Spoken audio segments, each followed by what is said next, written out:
And first tonight, the semi-truck driver involved in a crash that left a 9-year-old boy dead should not have been driving at the time. That's according to an inspection report obtained by WRTV Investigates. And Mark, the report shows the driver was over his allotted hours for the day. Now, the crash happened on July 25th on I-465 near Old US 31 on the south side of Indianapolis. 9-year-old Eamon Goodrich of New Albany, Indiana, was pronounced dead at the scene.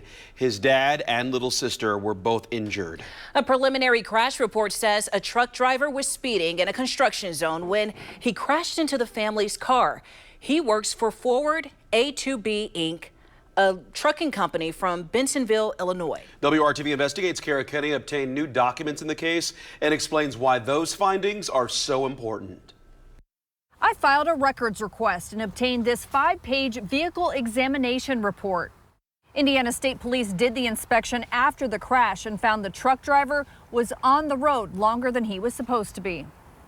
Driving a truck can be monotonous, which is why the feds have regulations in place to keep tired drivers off the roads. They're called hours of service rules. Indiana State Police found the truck driver in this July 25th crash on I-465 violated the 11-hour rule while driving from South Dakota to Cincinnati. The report shows the driver was supposed to stop for a break before the 11th hour, but instead continued to drive for another 23 minutes. That's when records show the driver sped through a construction zone and hit the Goodrich's vehicle. James Lewis is a national trucking safety expert. Why is it so important for trucks to follow these regulations? Well, the whole reason that these regulations were born, actually in 1933, believe it or not, was because drivers were driving fatigued. Once you're at that twilight of your day, you become dangerous. Become very dangerous. So when you're driving in that 8th, 9th, 10th, 11th hour of your day, you're 50% more dangerous as a driver than you are when you start fresh. State police cited the driver and his company, Forward A2B, with a pair of hours of service violations. One for breaking the 11-hour rule. The second, the driver failed to certify that his driver's log was accurate. Something else also caught our attention: mechanical issues. Problems that existed before the crash, including an inner wheel seal leak, a crack in the tank for the air brake system, an issue with the driver's side drum brake not working properly. Things inspectors say the driver should have caught during a pre-trip inspection.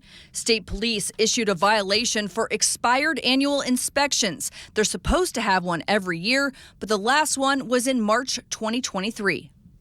Yeah, this is Kara Kenny with WRTV.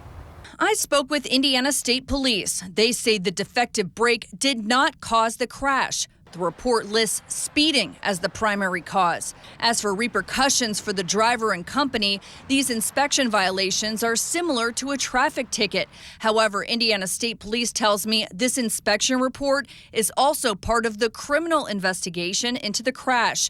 It will play a major part of this case. That's from Lieutenant Ty Utterback in Indiana State Police Commercial Vehicle Enforcement Division.